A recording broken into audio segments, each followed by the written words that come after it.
So कसा जाणार आहे 2025 हे वर्ष? त्यांची बर्थ डेट 2, 11, 20, 29 आहे. या लोकांसाठी याबद्दल मी तुम्हाला सांगणार आहे. त्याचबरोबर मी तुम्हाला नेहमी सांगते की तुमचा बर्थ डेट नंबरही पाहाल जो आहे त्या नंबरशी पण रिलेट कराल. पण जी लोक 40च्या पुढे गेलेली आहेत त्या लोकांनी त्यांचा जो डेस्टिनी नंबर येतो तोही बघाल आणि त्याचंही प्रेडिक्शन एकदा ऐकाल.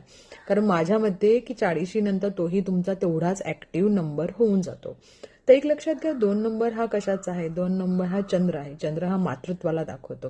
या लोकांमध्ये तुम्ही बघाल की खूप साऱ्या गोष्टी ज्या असतात ते फार प्रेमळ असतात. म्हणजे लोकांना तेवढंच रिस्पेक्ट प्रेम देतात, पण त्यांचं एक असतं की त्यांना असं वाटतं की आम्ही जेवढं देतो तेवढंच तुम्ही आम्हालाही प्रेम द्या. आणि मग नाही मिळालं की मग निराश होतात, जास्त विचार करतात आणि मनाला लावून बसतात.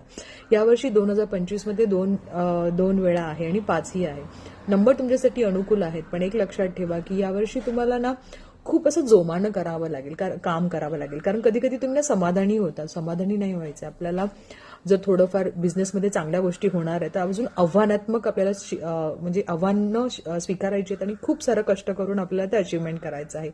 त्याचबरोबर स्वतःच्या थोडंसं रागावर कंट्रोल ठेवा आणि ना पटकन असं इमोशनल होऊ नका. या गोष्टींचा फार मनापासून विचार करा आणि डिसिजन घ्या. चांगल्या गोष्टी आयुष्यात होणार आहेत, मग ह्याच्यावर कंट्रोल करणं फार गरजेचं आहे. व्यायाम करा, मेडिटेशन करा, नक्की वर्ष चांगलं जाईल. पण